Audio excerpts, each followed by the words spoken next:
Welcome to Pep Talks with Eric, the podcast where self-work becomes system work. I'm your host, Eric Ayers, creator and author of SimRx, Transforming Healthcare, Leadership, and Culture by Design. This show is your space to shift perspectives. Hello, everyone. Welcome to Season 2 of Pep Talks with Eric. I'm your host, Eric Ayers, creator and author of SimRx.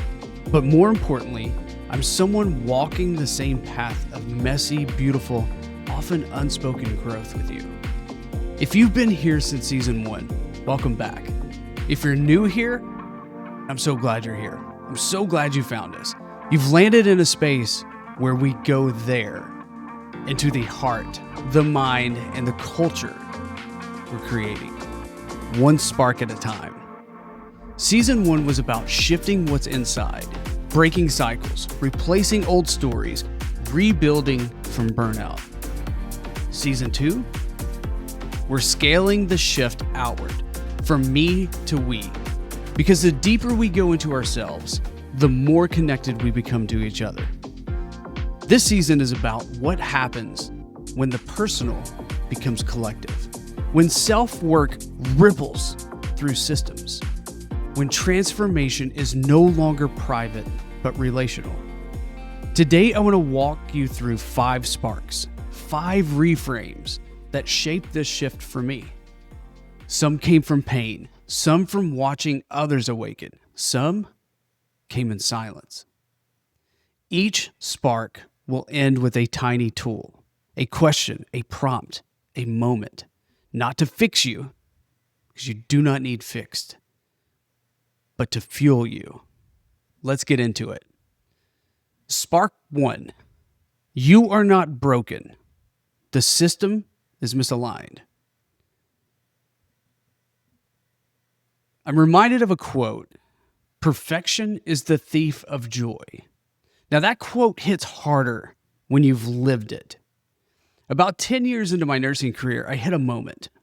Professionally, I was doing well. I was competent, I was dependable, I was moving beyond my current abilities and into becoming the content expert.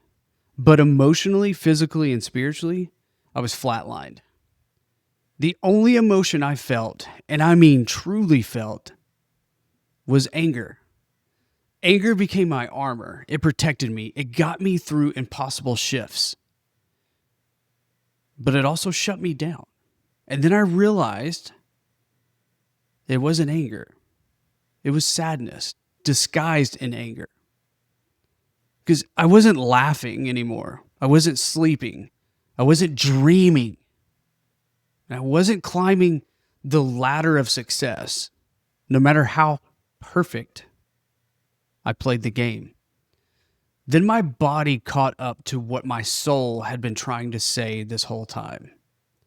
I developed a dis-ease, one that forced me to slow down. And not slow down for a weekend. Slow down for an entire year. That year became sacred. Not because it was easy. It was nowhere near easy. But because it became the container for my realignment. What I thought was a personal failure, burnout, fatigue, disconnection, was actually my system's way of screaming, this is not sustainable. And that's when it clicked. I was not broken. I was adapting to a broken system that was misaligned with who I was. And so many of us carry shame for how we've coped. But what if your burnout isn't your fault? What if it's your feedback? Let me say that again. What if your burnout isn't your failure?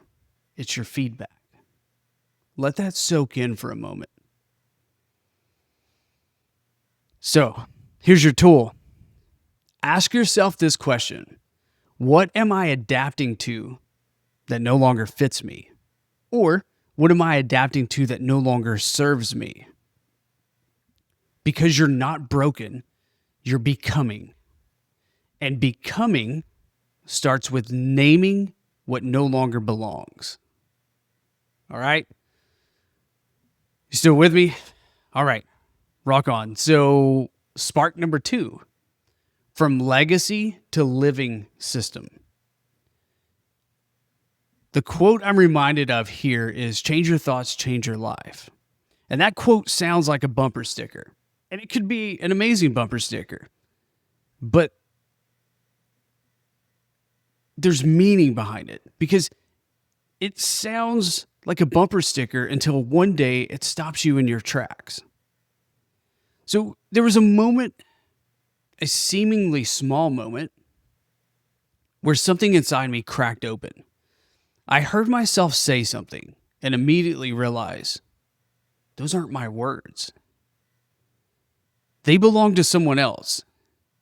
A preceptor, a leader, a parent, I don't know. I'm not sure who exactly they belong to.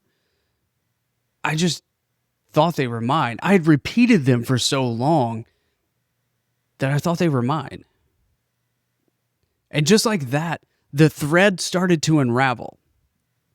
Because if the words I speak aren't mine, what else have I inherited that I never questioned? In simulation, in leadership, in culture, we operate in systems built by those who came before us. That's not inherently bad. But legacy becomes a cage when it's never reimagined. And for me, the moment of noticing became a pattern of disrupting. I started to ask in every part of my work, is this still true? Is this still needed? Is this still mine? And I did this not only in my work, but I did it in my personal life. When thoughts came in that didn't fit the environment, did not fit what I was doing, is it still true? Is it still needed? Is it still mine? And that's when SimRx began to take shape. So not as a product, but as a mindset. It wasn't just about doing things differently. It was about seeing differently and then doing based on what I see.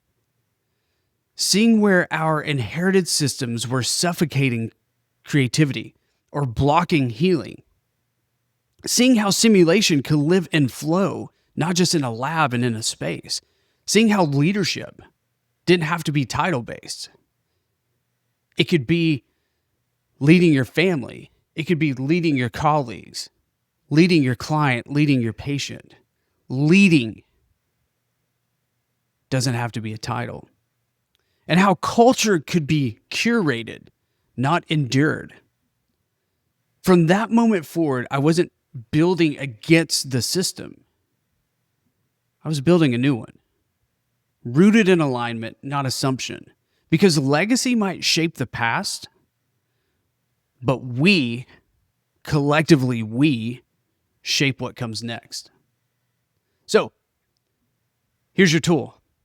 Ask yourself this: where am I doing what's always been done instead of what's actually needed? I'll repeat that. Where am I doing what's always been done instead of what's actually needed? Because this is how the shift begins. From inherited systems to intentional ones. We design these. From legacy to living. So from past to future. We're able to design the future based on the past, and it starts with this huge spark. Spark number 3, design with, not for. Everybody is a genius, but if you judge a fish by its ability to climb a tree, it will live its whole life believing it's stupid. That quote's attributed to Einstein. And that quote has hung behind me on that wall for a while now.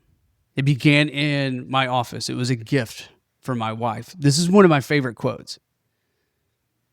And this quote had been there for years, but one day I actually saw it.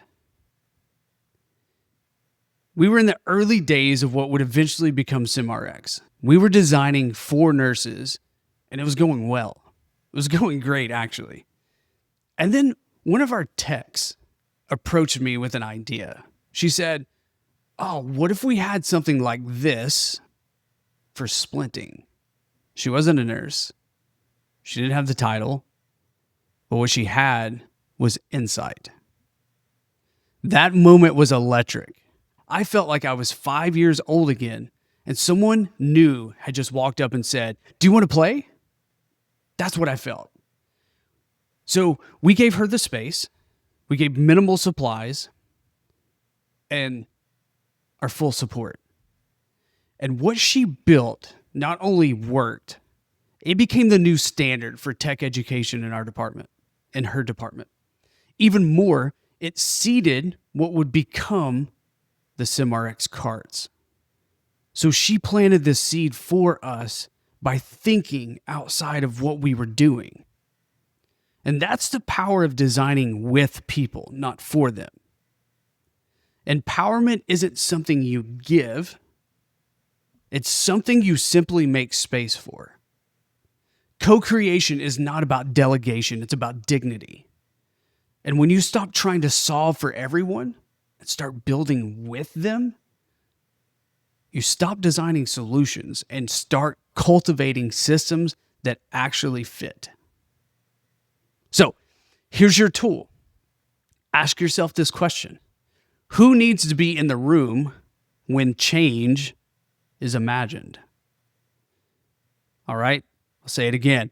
Who needs to be in the room when change is imagined?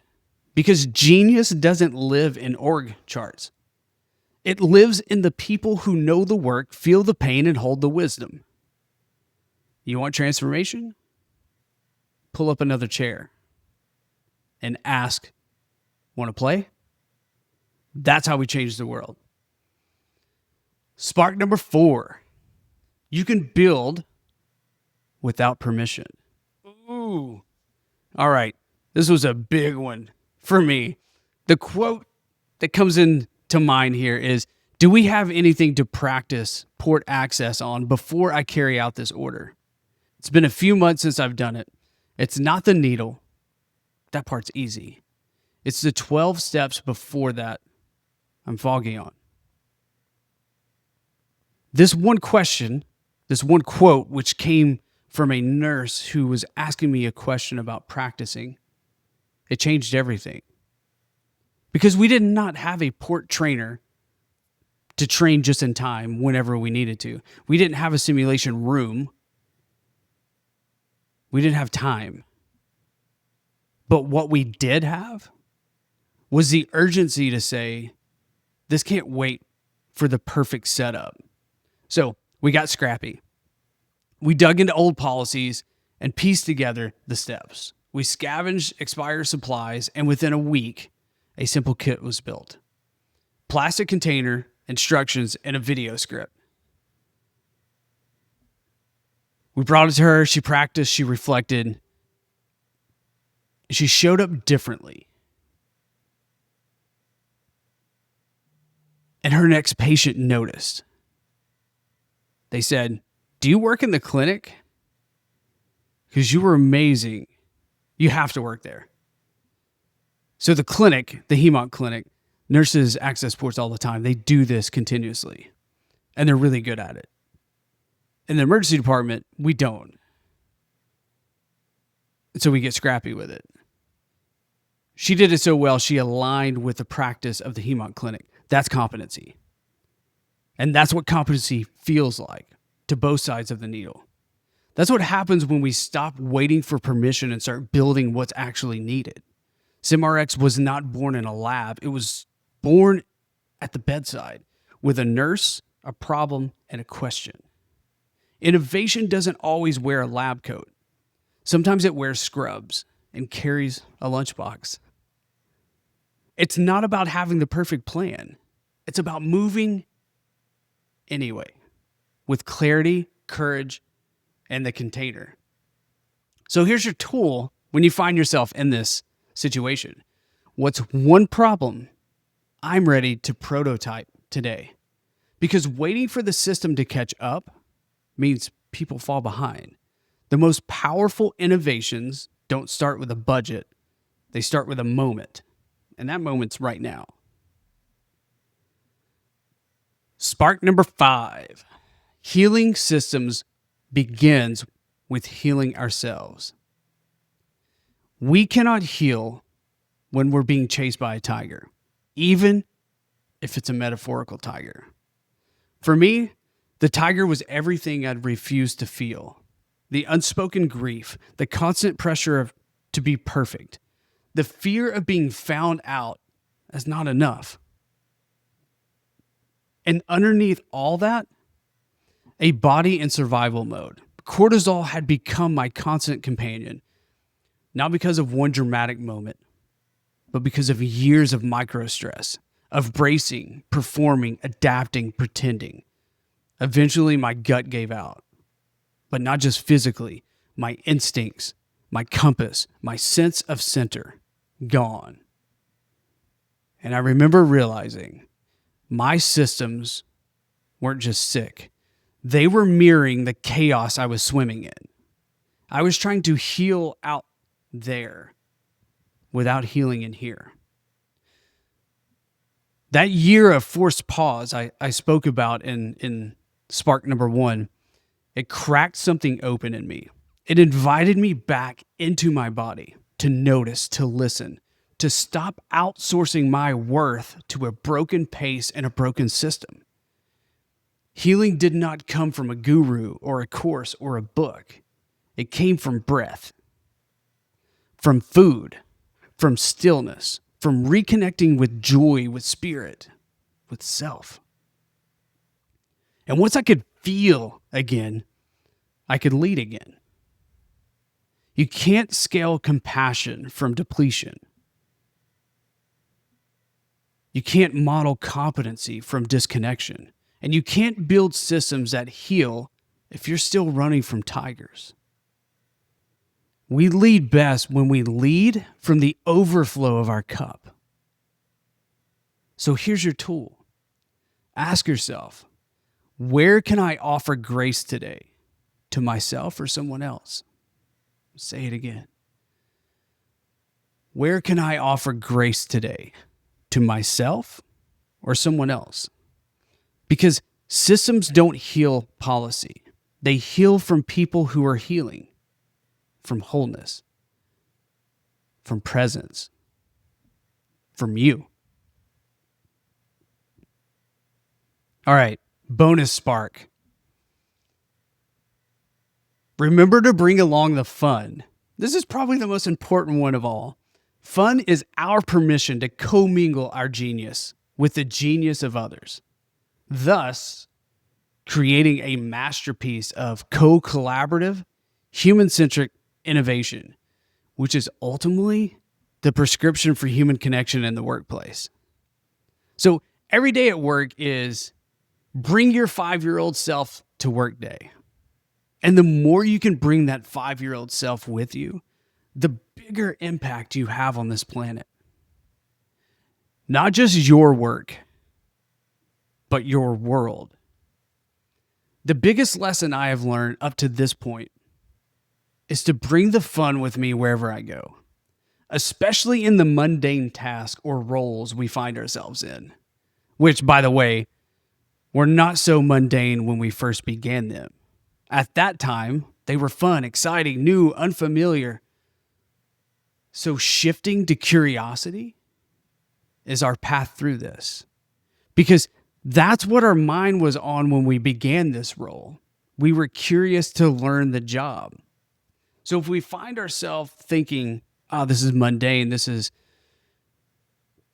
no purpose behind this, shift to a curious mindset and get back into that focus of when you started, and things will shift.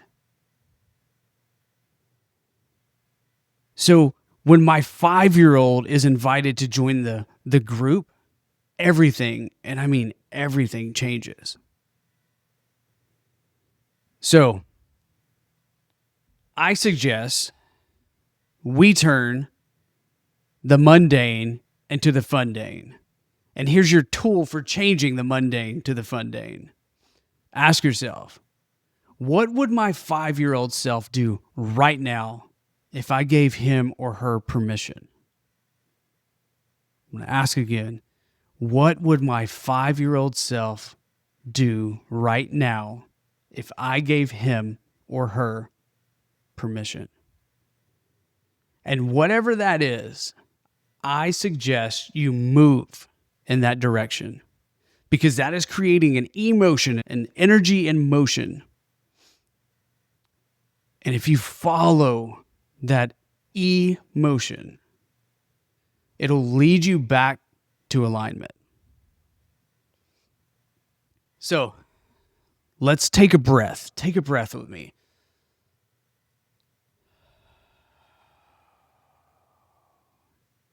You just lit 6 sparks. And here's the truth most people never say out loud. You don't need a title to lead. You don't need permission to heal. And you don't need a perfect plan to begin. Because every system we've ever admired, every culture that felt alive and aligned, was built by people willing to go first. People like you. The moment we stop waiting and start becoming, the shift begins. That's the spark. And that spark becomes the bridge. From isolation to community. From burnout to purpose. From me to we. And if Ubuntu teaches us anything, it's this. I am because we are. But there's more. There's a mirror hidden inside of Ubuntu that shows us we are because I am. The moment you show up whole, you make it safer for the rest of us to do the same. And that's what happened to me. I was out on a hike one day, and Ubuntu was infusing through my body. And I was repeating out loud, I am because we are. I am because we are. And I was feeling the human connection. And I was feeling how I connected to others and earth. And all of a sudden came into my mind, I am because we are. We are because I am. And I dropped to my knees, tears coming out of my eyes, because I realized that this connection is not a one-way path. It's not me receiving from everything around me, but it's also me giving my value, my worth, my amazingness to the world as well. And not amazingness as a selfishness. Amazingness as, because I've been able to collectively expand and grow from the world, I'm now able to offer that back to the world. So when it clicked, it didn't just change my life, it changed everything around me. That's the power of one person aligned. That's how we transform systems. Not through perfection, but through presence. Not through theory, but through becoming. So as you move through the week, light the sparks, be the bridge, and remember the mirror. Please join us next time. And until then, be well, be loved.